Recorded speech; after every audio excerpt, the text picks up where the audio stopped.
Well, last night, things happened, man. And we ended up getting about a foot of snow. And what happens is, like right now, nothing's falling. But it comes and goes. So we get whiteout conditions, and then we get about a 15-20 minute break. Whiteout conditions, 15-20 minute break. And we got some heavier wet snow. My main concern with turning that backblade around is that it won't do a good job. We are probably 28, 29 degrees Fahrenheit right now. And the ground, believe it or not, underneath is warm. So that's going to make for a wet snow. And I can tell walking, just under my feet, it's not that, minus 10 Fahrenheit crunch. It's this wet, not quite slushy. I mean, another 5 degrees, this is rain. So I don't know if I really want to turn the back blade around and it not do a good job. My prediction is that it won't. So I think at least initially I'm going to leave it exactly the way it is, angle and all. We're going to check the oil on a Super C, engine oil, fire it up, go for broke. It's winter in the snow belt. Let's go, let's show. So for you new viewers, it's a 1954 Super C factory fast hitch, and this has the petcock system, and it's just got two things here. And how I do it is basically I just loosen this top one up, and if nothing runs out, I pour oil in until it does.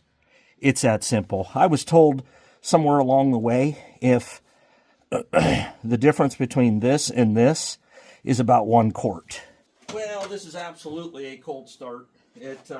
I haven't started the tractor since I last backbladed, and that's probably, a solid week, maybe 7.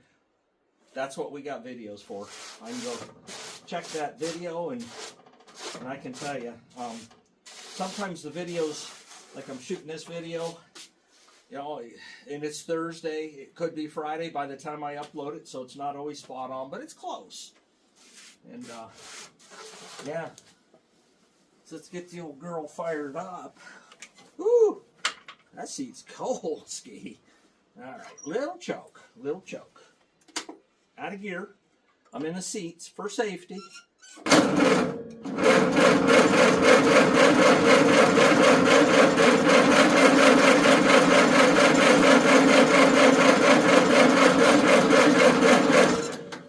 Okay.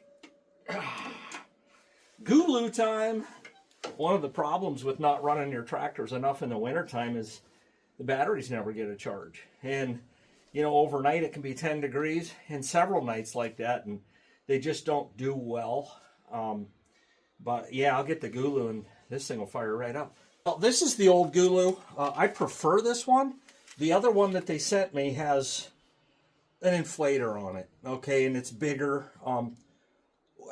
I don't need an inflator on a jumper pack, for me personally.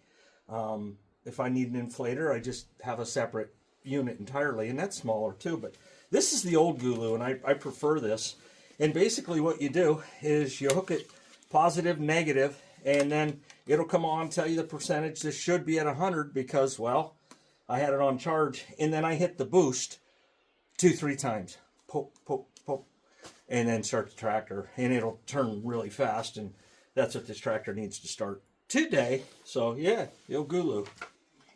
Loosen these up. I think, because this is a new battery box, and I am reasonably certain that this is a new battery. It just, daggone thing. I mean, you can't run them 2, 3, 4 days out of the year and expect the battery to be fully charged, especially with the inclement weather we have. It just doesn't bode well. Okay, so that's, trying not to completely take the battery cover off if I don't have to. And then if I can weasel this down in here, and I did, yeah, so it says 100 right there. And what I'm going to do is I'm going to turn the tractor on, ignition switch, boost, 1, 2, 3, little choke,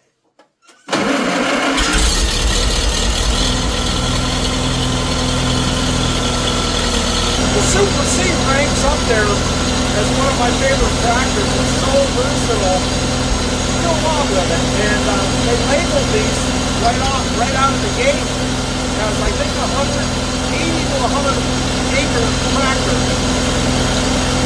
So I personally would want to work 170 acres with it, but you'll need a horse.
Last video, not everyone, but a few people were like, oh man, you got a train to contend with, you're gonna get hit. Let me show you something. You can see about a mile down that way, and you can see about a mile. There are no like, hey, train just come around the corner with no time to react.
Everything to the center because you run out of room real fast on that side.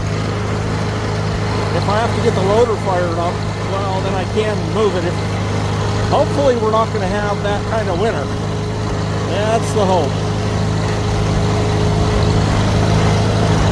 And what I'm doing, I'm just going along, and I'm not floating the blade this time. I'm about that high up and just keeping everything even, so it leaves about 1.5 inches on the driveway itself.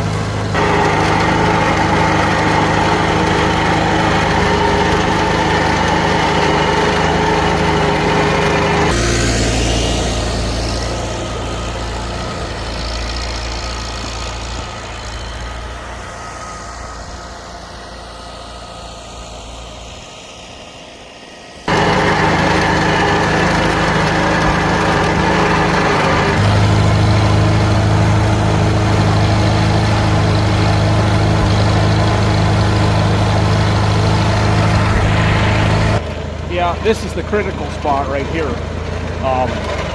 Mailman was just here in a Jeep, and I had 2 swipes, so no problem getting the mail delivered in the big fish.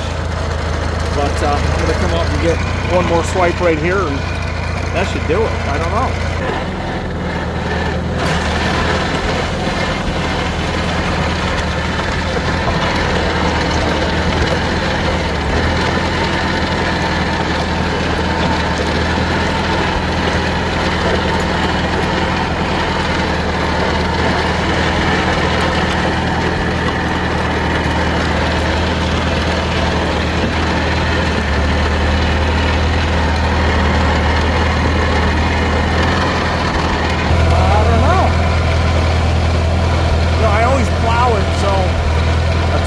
Car can get through here, and I don't know, if I had a 2-wheel drive, well, front-wheel drive car, I could get through here, so yeah, I think we took a little too much air out of the furrow wheel tire, had it down to about 5 pounds, and took her right off the bead. Well, that's going to be a lot easier changing, isn't it? Yeah, you can see the stone stayed put. And I just come up off the ground about that much, maybe 1 inch. And so I guess it's not a true float, but I kept her locked right in place. And yeah, you get some skippage here. I don't mind a couple inches. That's probably a 1/2 inch on the driveway itself. I have no problem with that at all. And actually even welcome it a little bit. If it become, you know, hard packed, then you for sure ain't taking stone. But hey, it's the pleasures and displeasures of owning a stone driveway. You can see right here, yeah, left the stone in place. A 2-wheel drive car can get through here. I'll see you at the next video. Boom.